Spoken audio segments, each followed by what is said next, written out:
సాధారణంగా 2 సార్లు సెమిస్టర్లు నిర్వహించడం చూసాం కానీ ఇప్పుడు ఏకంగా కీలకమైనటువంటి అడుగు పడుతున్నది. 2 సార్లు అడ్మిషన్లు దేశవ్యాప్తంగా యూనివర్సిటీలు చేయడానికి యూనివర్సిటీ గ్రాంట్స్ కమిషన్ నిర్ణయం తీసుకుంటుంది. విదేశీ విశ్వవిద్యాలయాల తరహాలోనే ఇక నుంచి దేశంలోని వర్సిటీల్లో ఉన్నత విద్యా సంస్థలు ఏటా 2 సార్లు అడ్మిషన్లు జరపాలని యూనివర్సిటీ గ్రాంట్స్ కమిషన్ నిర్ణయించింది. విద్యా సంవత్సరం నుంచే ఈ విధానం అమల్లోకి వస్తుందని యూజీసీ చైర్మన్ ఆచార్య జగదీష్ కుమార్ తెలిపారు.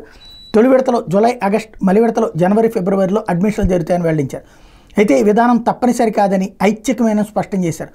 ఏడాదికి 2 సార్లు అడ్మిషన్ల విధానం వల్ల వివిధ బోర్డుల ఫలితాల ప్రకటనలో జాప్యం, ఆరోగ్య సమస్యలు, వ్యక్తిగత కారణాల వల్ల జూలై, ఆగస్టులో ప్రవేశాలు పొందలేని వారికి ప్రయోజనం కలుగుతుంది. దీనివల్ల వాళ్ళు మరుసటి ఏడాది వరకు వేచి ఉండాల్సిన అవసరం లేదు. ద్వైవార్షిక ప్రవేశాల వల్ల కంపెనీలు ప్రాంగణ నియామకాలకి అంటే క్యాంపస్ సెలక్షన్స్ సంబంధించినటువంటిది అవకాశాలు వస్తాయి. దీంతో గ్రాడ్యుయేట్లకు ఉపాధి అవకాశాలు పెరుగుతాయంటూ జగదీష్ కుమార్ చెప్పుకొచ్చారు. 2 సార్లు ప్రవేశాలు జరపడం వల్ల విద్యాసంస్థలు తమ వనరులను సమర్థంగా పంపిణీ చేసుకోవడానికి అవకాశం లభిస్తుంది. ఫ్యాకల్టీ, ల్యాబ్లు, తరగతి గదులు, ఇతర అవకాశాలను సమర్థంగా వినియోగించుకోవచ్చు. ఫలితంగా వర్సిటీల వ్యవస్థలు అత్యుత్తమంగా పనిచేయగలుగుతాయని చెప్పుకొచ్చారు.